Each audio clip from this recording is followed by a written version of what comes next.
قال رسول الله صلى الله عليه وسلم خير يوم طلعت عليه الشمس يوم الجمعه.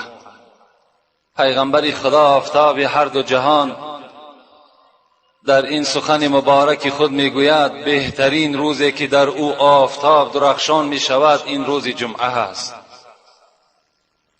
فیه خلق آدم علیه السلام و فیه ادخل الجنه و فیه اهبط الى الارض و فیه تقوم الساعه. پیغمبر خدا گفتند بهترین روز که در او آفتاب روشن می شود درخشان می شود این روز جمعه هست و فضیلت این روز را هم بر ما و شما فهمانید. این روز همان روزی هست که پدر شما آدم خداوند پیدا کرد. در همین روز خداوند جان در وجود حضرت آدم داخل گردانید و در همین روز ادخل الجنه، در همین روز پدر شما حضرت آدم خداوند داخل جنت گردانید. و فیه اهبط الی الارض، پیغمبر خدا میگوید در همین روز به سبب خطایی که پدر شما حضرت آدم کرد خداوند از جنت در زمین پرتافتش. و فیه تقوم الساعه، همان قیامتی که خدا بر شما میگوید این ساعت آتیه لا ریب فیها، قیامت آمدنی هست، در آمدن قیامت شک و شبهه نیست، در همین روز برپا می شود. و هو عند الله یوم المزید و کذلک تسمیه الملائکه فی السماء. رسول اکرم در دوام این حدیث چی گفتند؟ گفتند این روزی که ای بندگان شما نماز را میخوانید این روز در نزد خداوند روز مزید نام دارد، روزی دادن مکافات است، روزی دادن جزا است. حتی ملائکه های در آسمان این روز جمعه نه بلکه روزی یوم المزید می گفتند، روزی دادن جزای بنده مؤمن بوده است، روزی مکافات گرفتن ما و شما بوده است. و هو یوم النظر، در دوام حدیث پیغمبر خدا گفت این روز روزی نظر کردن است. و چی؟ الى الله، الى وجه الله، الى الله تعالی فی الجنه. وقتی که جنتی ها داخل جنت می شدند هر روز جمعه دیدار پروردگار خدا نگاه می کردند. در همین روز جمعه خوش به حال آن بندگانی که امروز احترام میکنند، خواه زن باشد خواه مرد. امروز روز جمعه هست، در گردن زن و مرد فرض است ادا کردن نمازش. این عقیده های باطل و عقیده های بیکاره که برای زن نماز جمعه فرض نیست، اینا را باید ما پس سر بگذاریم. برای زن از مرد دیده فرض تر است و امروز از همه مهمتر برای زنها هست نماز جمعه.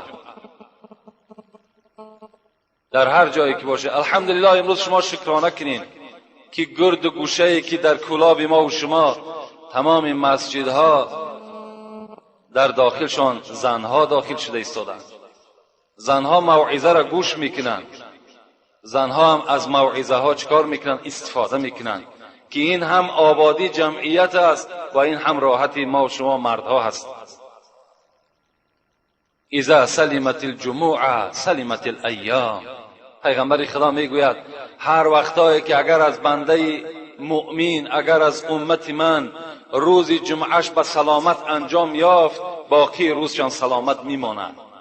اگر روز جمعه را ما و شما با نمازش ادا بکنیم، اگر در روز جمعه ما و شما خیر احسان بکنیم، اگر در روز جمعه ما و شما زبانها را در پند نصیحت استفاده کنیم، باقی روزهایی که در پیش تا هفته دیگر می آید اینهاش هم پیغمبر خدا گفت خداوند نیک انجام می دهد. ان الله فرض علیکم الجمعه فی یوم هذا و فی مقام هذا. پیغمبر خدا میگوید به درستی این که خداوند شما بر شما نماز جمعه را فرض گردانیده است در همین روز جمعه و در همین مقام. در گردن ما و شما نماز جمعه را ادا کردنش فرض است. حتی رسول اکرم میگوید من مات یوم الجمعه، کسی اگر در روز جمعه از بنده مؤمن از دنیا میگذرد، فله اجر شهید و وقی فتنه القبر.